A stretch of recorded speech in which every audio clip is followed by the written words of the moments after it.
Camso now. Yeah. Used to be Camoplast. Yeah. What's with the name change?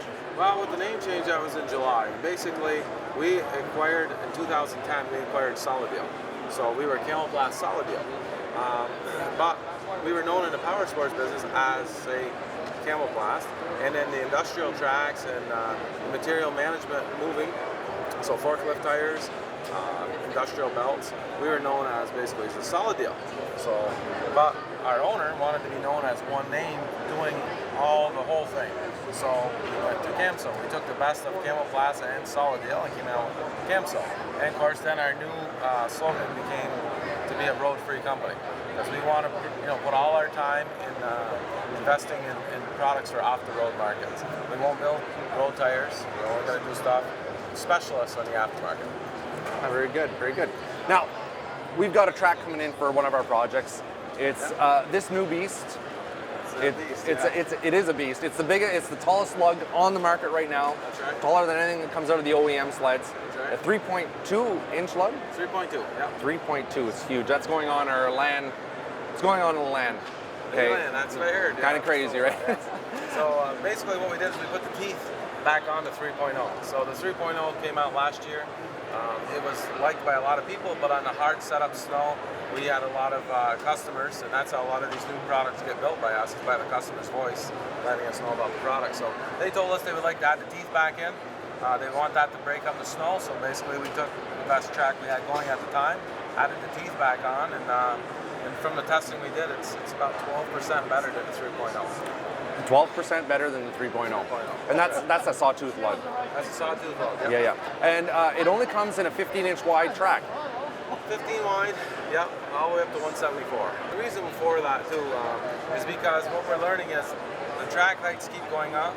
So if it's a stock horsepowered sled, 15 wide to keep the track speed. Track speed is real important in the mountains. To keep that track speed, we keep it at 15 wide and keeping the lugs tucked in just a bit.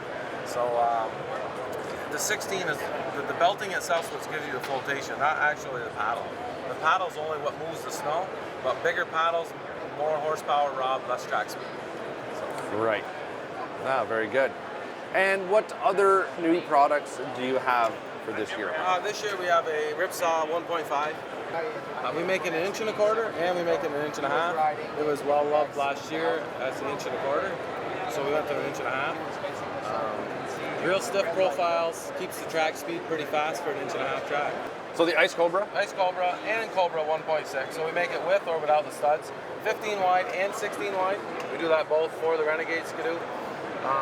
And I drove that personally, and it really does look up. So it looks like it's got a carbide stud impregnated in it. Yeah, carbide tip stud, about only half is what you'd find in, say, a Ice Attack XT. Okay. And we did that because it's basically an on-off trail track, and he's been positioned very strategically to make sure they're in the correct spots.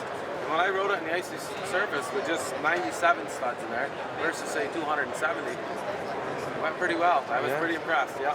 Okay, so your ATV T4S. T4S, yeah, so that means that it can be used all 4 seasons.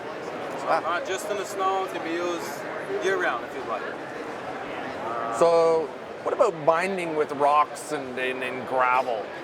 Well, we actually had a show in London where we actually rode one of these for 2 days in the sand. And actually, we got done that in 2 days. Everybody was looking at the track and couldn't believe how good it actually held out. Sand and dirt, rocks, they're able to get in there. Of course, if you ride that like this all the time, that's going to be a little tougher on the kit. In snow. Yep, it is what it is. Yeah. Well, very good.